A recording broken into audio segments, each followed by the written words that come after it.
ሰላም ጤና ይስጥልን እጅጉን የተወደዳችሁና የተከበራችሁ የአዲስ ስፖርት ቤተሰቦቻችን እንደምን አላችሁልን? ከእናንተው ከሆነው ከአዲስ ስፖርት የዩቲዩብ ቻናላችን አዳዲስ ስፖርታዊ ጉዳዮችን ልናካፍላችሁ እነሆ ዛሬም በዕለተ ሐሙስ የምሽቱ የስፖርት የመረጃ ሰዓታችን በድጋሚ ተገናኘን።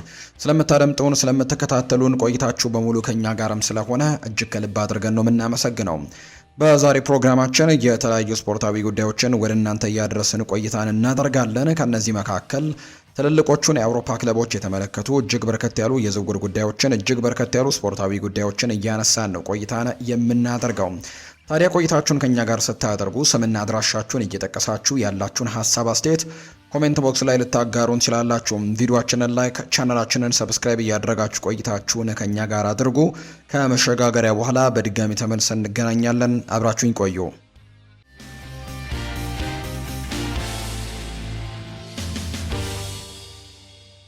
የአርሰናል ጉዳዮችን በማስቀደም ነው የዛሬ ፕሮግራማችንን የምንጀምረው። ትልቁ ተቀናቃኛችን ራሳችንን ብሏል አሰልጣኝ ሚኬል አርቴታ ሲናገር። የአርሰናል የወቅቱ የፕሪሚየር ሊግ አሸናፊ አርሰናል አሰልጣኝ የሆነው ሚኬል አርቴታ ፍርሃት በጭራሽ አላውቅም ሲል ነው አስተያየቱን የሚሰጠው። ፍርሃት የሚለውን ቃል በጭራሽ አልወደውም የሚለው አርቴታ በዚህ ስራ ላይ ፍርሃት አይሰማኝም፣ ተነሳሽነትና ፍላጎት ብቻ ነው የሚሰማኝ ሲል ሀሳቡን ጨምሮ ይናገራል። ትልቁ ተቀናቃኛችን ማን ነው የሚል ጥያቄ ካቀረባችሁልኝ ራሳችንን ሲልም ነው ምላሹን የሰጠው።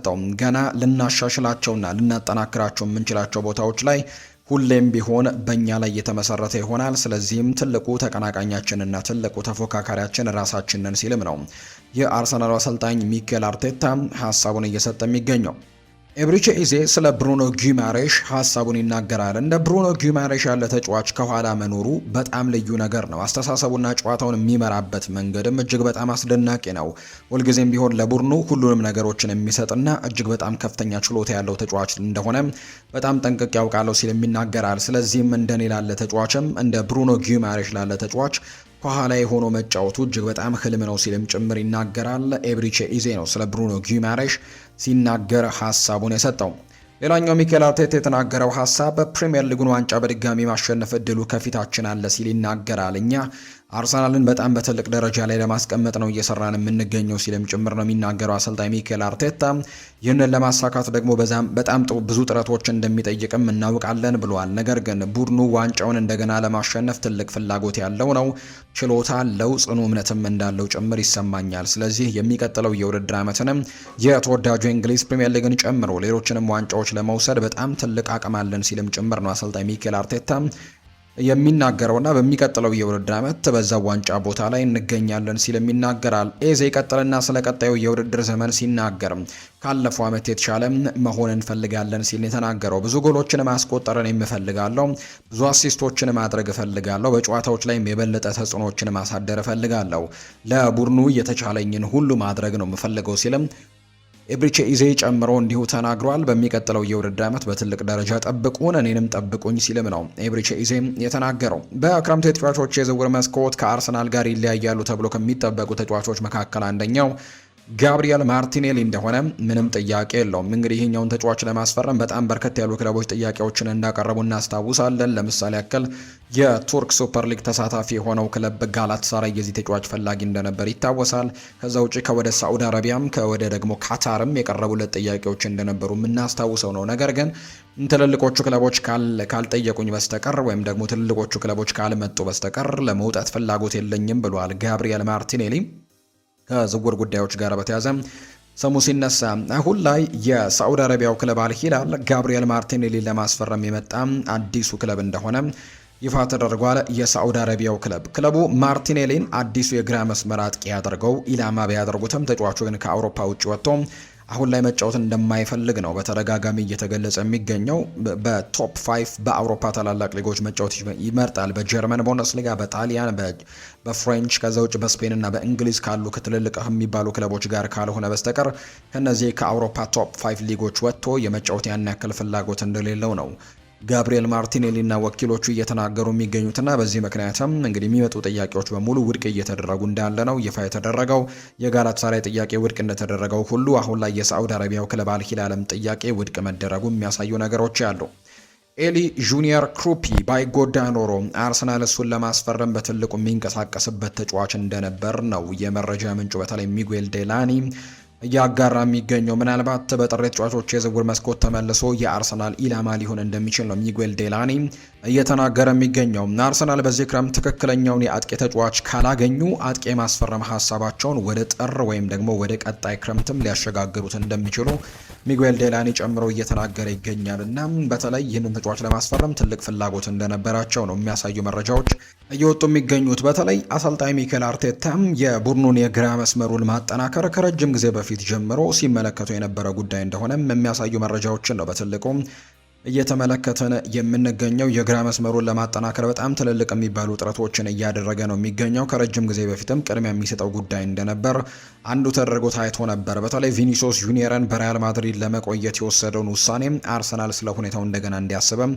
እንዳስገደደው ጭምር ይነገራል። በተለይ ክለቡ እስከ ጥር ወር ወይም ደግሞ እስከሚቀጥለው ክረምት ድረስም መጠበቅን እንደ አማራጭ እየተመለከተው ሊሆን እንደሚችል እየተገለጸ ይገኛል። በዚያን ጊዜ ሌሎች የዝውውር እድሎች ሊፈጠሩ እንደሚችሉ ነው የሚሰማቸው። ነገር ግን አሁንም በዚህ የክረምት ተጫዋቾች የዝውውር መስኮትም የማስፈረም እድልን የሚያገኙበት ተጫዋች ካለ እንቅስቃሴዎችን ለማድረግ እንቅስቃሴ ሊያደርጉ እንደሚችሉ ነው ሚጌል ዴላኒ ጨምሮ እየተናገረ የሚገኘው። ከነዚህ መካከል አንደኛው የኬናን የልዲዝ ጉዳይ እንደሆነ የሚታወቅ ጉዳይ ነው። ኬናን የልዲዝ ባለፉት ቀናት ከአርሰናል ጋር በትልቁ ስሙ እየተነሳ ነው። እርግጥ ነው የዝውውር መስኮቱ ከመከፈቱ ጊዜ ጀምሮ በፊት አርሰናሎች ይህንን ተጫዋች ለማስፈረም ፍላጎት እንዳላቸው በተደጋጋሚ ጊዜ ሲገለጽ ነበር። ነገር ግን ክለቡ ዩቬንቱስ ተጫዋቹን የመልቀቅ ምንም አይነት ፍላጎቶችን አለማሳየቱን ተከትሎ አንድ ጊዜ ቀዝቀዝ፣ አንድ ጊዜ ደግሞ መልሶ በዝውውር ገበያው ላይ ከአርሰናል ጋር የሚያያዝበትን ጊዜ በትልቁ ሰምተናል እና አሁን አርሰናል ሁሉንም ቦታዎች ማጠናከሩን ተከትሎ የግራ የማጥቃት ክፍሉን ብቻ ማጠናከር ይጠበቅበታል ብለው በርካቶች ያምናሉ እና ያንን ቦታ ለማጠናከር በቀጣይ ምናልባት ኬናን የልዲዝን ሊመለከቱ እንደሚችሉ ነው የተናገረው።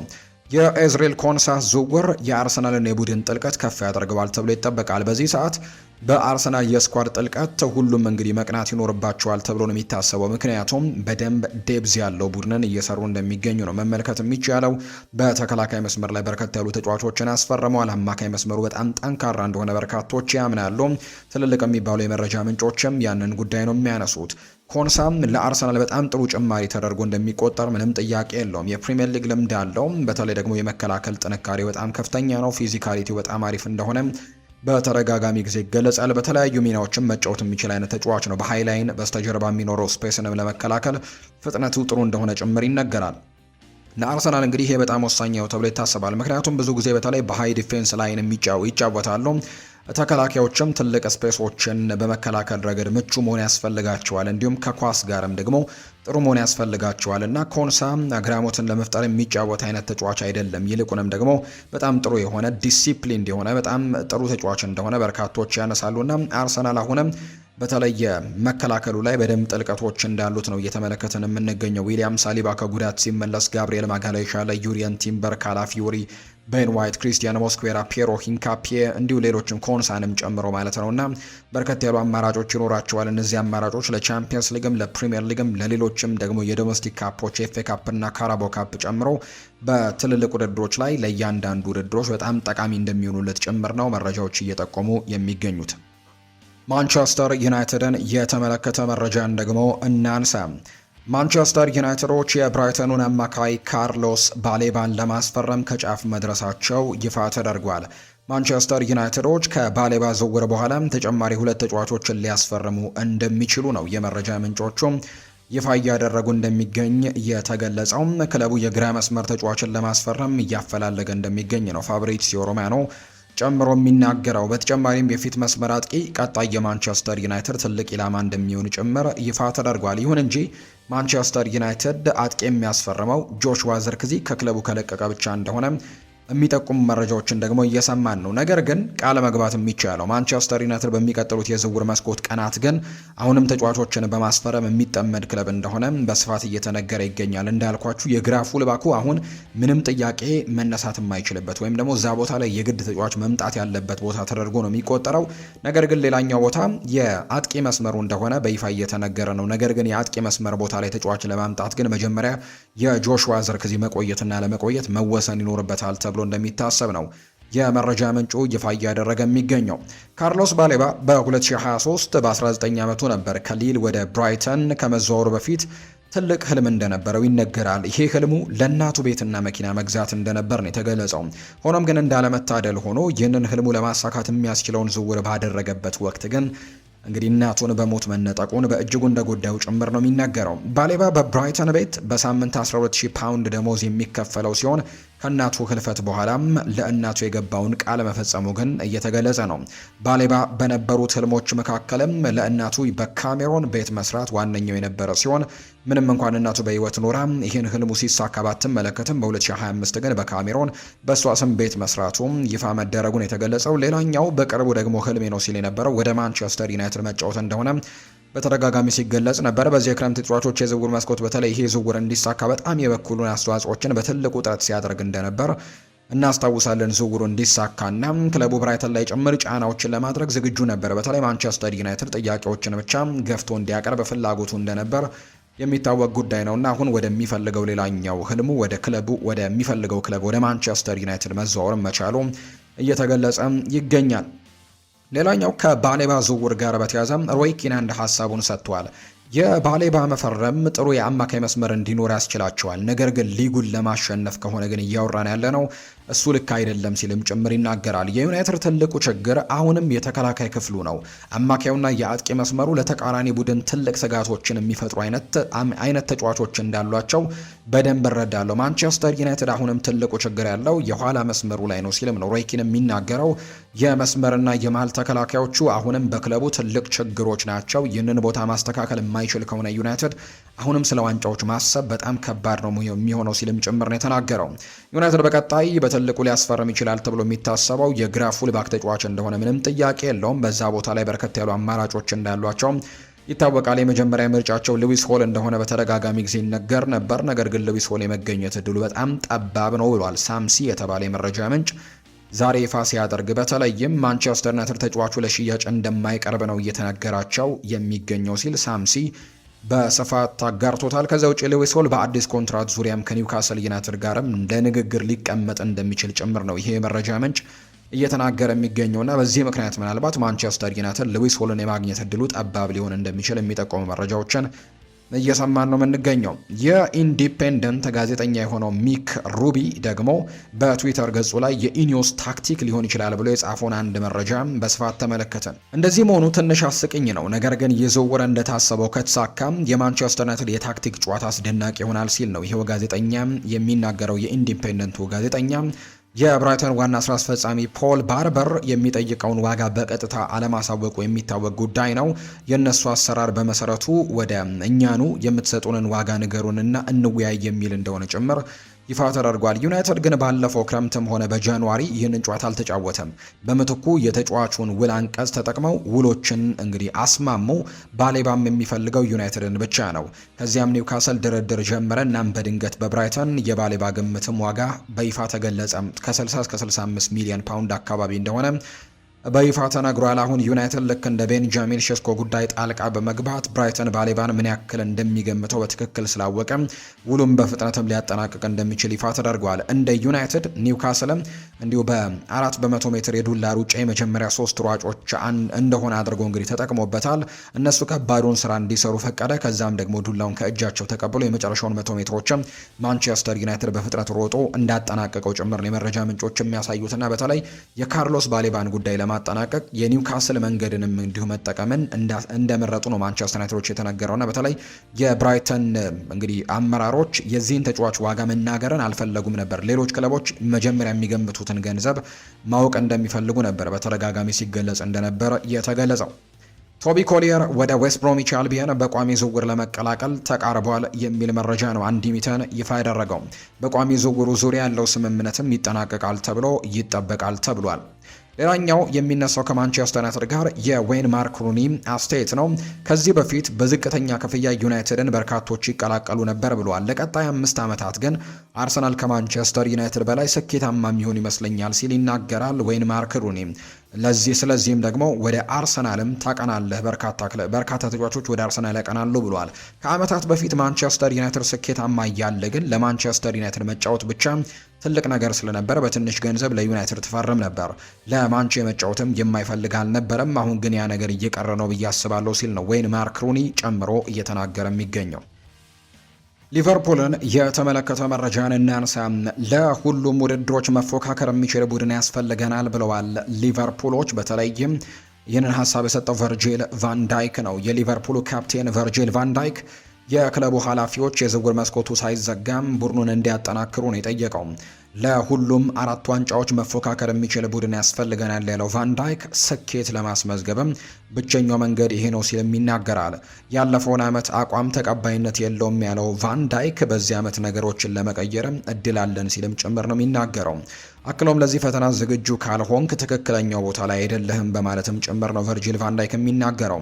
ለእኔ በግሌ ወይም ደግሞ እኔ እንደማስበው እንደ ሊቨርፑል ተጫዋችነቴ ባለፈው የውድድር ዓመት ያሳለፍነው የውድድር ዘመን እጅግ በጣም ተቀባይነት የሌለው ሲልም ይናገረዋል። መጥፎ የውድድር ዘመን ነበር አምና ያሳለፍነው፣ ነገር ግን ያ በባለፈው ዓመት ነበር። ዘንድሮ ግን ከደጋፊዎች ጋር በመሆን ይህንን ደግሞ ለመቀየር ትልቅ እድል አለን ብዬ ነው የማስበው ሲል ቨርጂል ቫንዳይክ ጨምሮ ይናገራል። ፌዴሪኮ ኪየዛም ከሊቨርፑል ጋር ልምምድ አለማድረጉን ሊቨርፑልን ሊለቅ እንደሆነ የሚያሳይ ምልክትም አይደለም የሚሉ መረጃዎች ያሉ። ምክንያቱም ትናንትና ልምምድ አልሰራም ተብሎ ምናልባት ከክለቡ ጋር ሊለያይ ይችላል የሚሉ ግምቶች በትልቁ ሲወጡ ተመልክተናል። ነገር ግን ልምምድ ያልሰራው ለመልቀቅ ዝግጁ ስለሆነ ሳይሆን ትንሽ ጉዳት ስላለበት ነው የሚል መረጃ ይፋ ተደርጓል። ለጊዜው ሁኔታው አሁንም ድረስ እንግዲህ በእንጥልጥል ላይ ያለና ወይም ያልተረጋገጠ ጉዳይ እንደሆነ ይፋ ተደርጓልና እንደ ፋብሪዚዮ ሮማኖ ገለጻ ከሆነ አሁን ላይ ጉዳት ስላለበት እንጂ ለመልቀቅ ዝግጁ ስለሆነ አይደለም ተብሏል።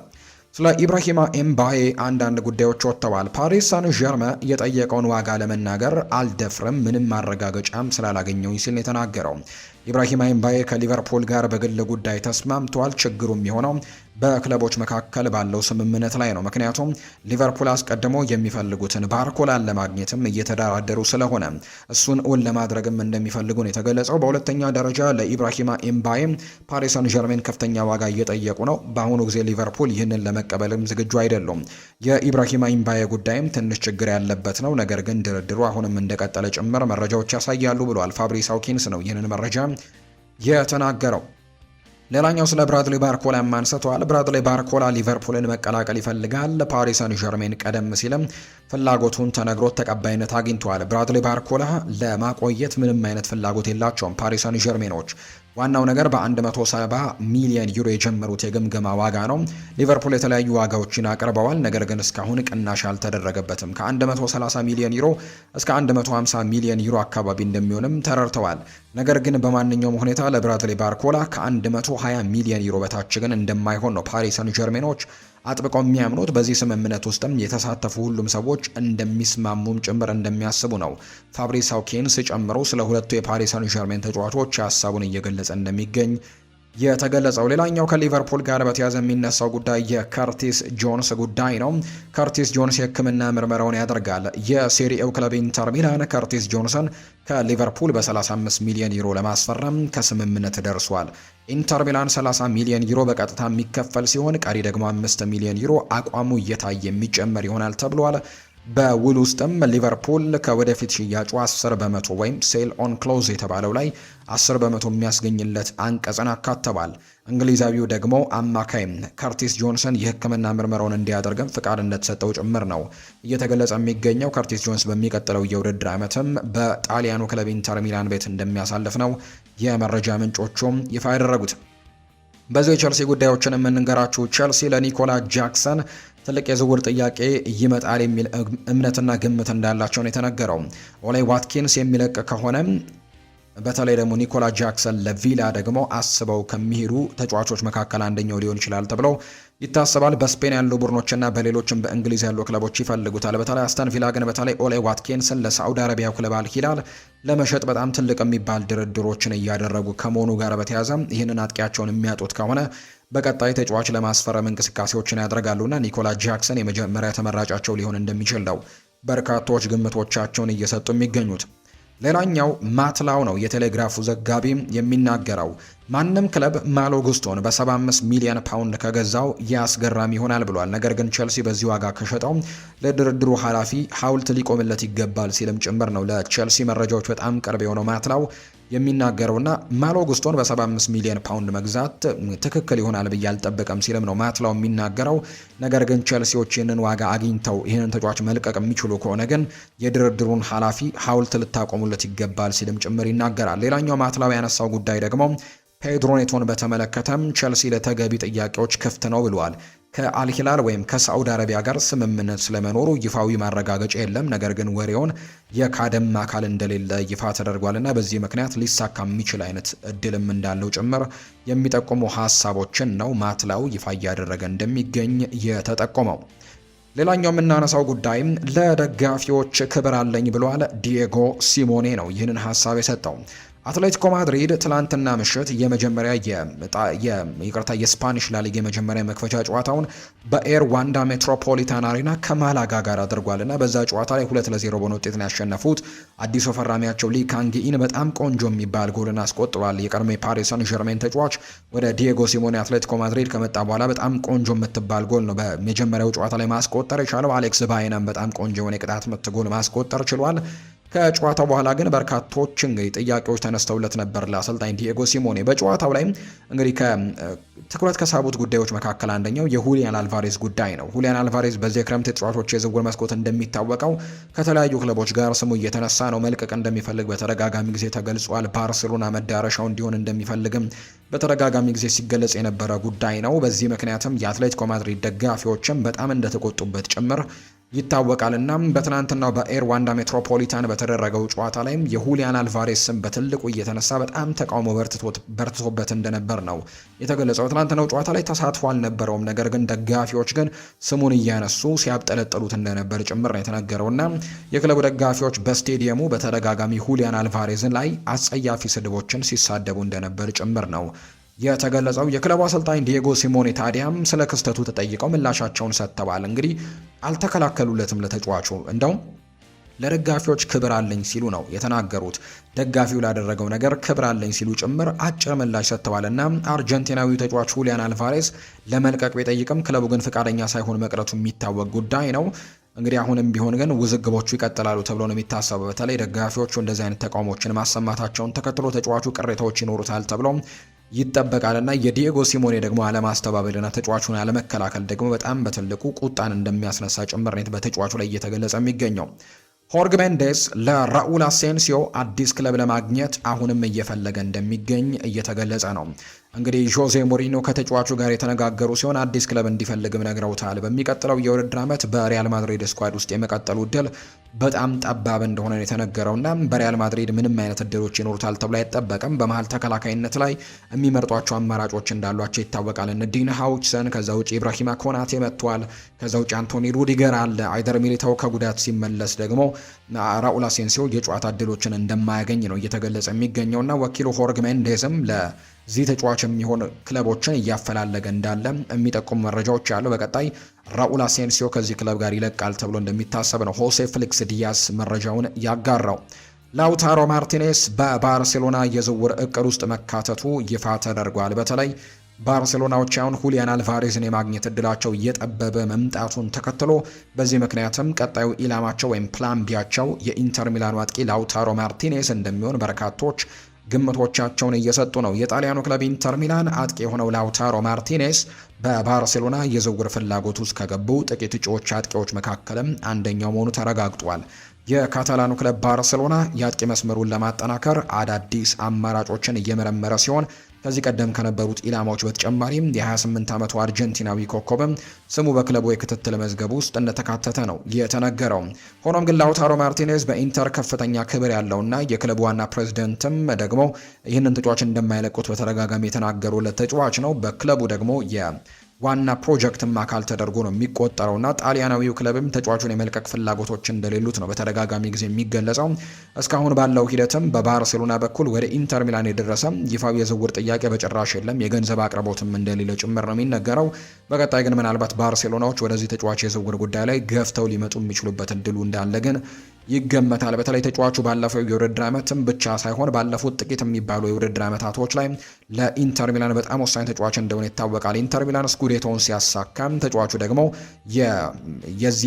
የውድድሩ ደግሞ የጣሊያን ሴሪኤ ምንጊዜም እንግዲህ የውድድር ዓመቶቹ ከፍተኛ ግብ አስቆጣሪ ለምሳሌ ያለፈው የውድድር ዓመት ከፍተኛ ግብ አስቆጣሪ እንደነበር እናስታውሳለን በጣሊያን ሴሪኤ እና በዚህ ምክንያት እንግዲህ ተጫዋቹን የመልቀቅ ፍላጎት ይኖራቸዋል ተብሎ አይጠበቅም ኢንተር ሚላኖች። ሌላኛው ኮቬንትሪ ሲቲ ወጣቱን የፌነርባቼ አጥቂ እንዳስፈረመ ይፋ ተደርጓል። ወደ ፕሪሚየር ሊግ አዲስ አዳጊው ኮቬንትሪ ሲቲ የ19 ዓመቱን ወጣት አጥቂ ሲዲክ ሼሪፍን ነው ከቱርኩ ክለብ ፌነርባቼ ማስፈረማቸውን ይፋ ያደረጉት። ለፈረንሳይ ለ16 እና ከ21 ዓመት በታች ብሔራዊ ቡድን መጫወት የቻለው ታዳጊው ተጫዋች በአዲሱ ክለብም የረጅም ጊዜ ኮንትራት እንደተፈራረመ ነው ይፋ የተደረገው።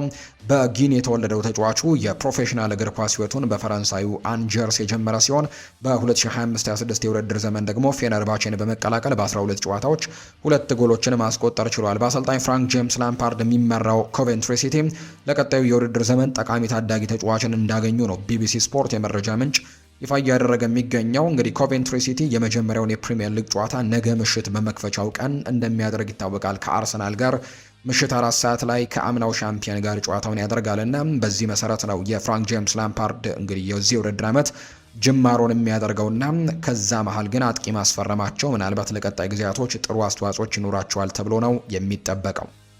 የተወደዳችሁና የተከበራችሁ ቤተሰቦቻችን ለዛሬ ያዝንላችሁ አዳዲስ ስፖርታዊ ጉዳዮቻችን እነዚህን ነው የሚመስሉት። ስላደመጣችሁን፣ ስለተከታተላችሁን፣ ቆይታችሁን ከኛ ጋርም ስላደረጋችሁ እጅግ ከልብ አድርገን እናመሰግናለን። ፉአድ ባህሩ የዛሬውን ፕሮግራም እየመራው ከእናንተ ጋር ቆይታን አድርግ ያለው የተለያዩ ርዕሰ ጉዳዮችን የተለያዩ ስፖርታዊ ጉዳዮችን ያካፈልንበት የዛሬ ፕሮግራማችን ይህንን ይመስል ነበር። ቆይታችሁን ከኛ ጋር ስላደረጋችሁ እጅጉን ከልብ አድርጌ ያመሰገንኩኝ። በቀጣይ ፕሮግራሞቻችን ሌሎች ስፖርታዊ ጉዳዮችን ሌሎች አዳዲስ መረጃዎችን አካተን በድጋሚ ተመልሰን የምንገናኝ ይሆናል። ለዛሬ ግን ስላዳመጣችሁኝ ከልብ አድርጌ ያመሰግናለሁ። በቀጣይ ፕሮግራሞቻችን መልሰን እስክንገናኝ ድረስ መልካም ጊዜ መልካም ምሽት እንዲሆንላችሁም ነው በአክብሮት የምመኘው።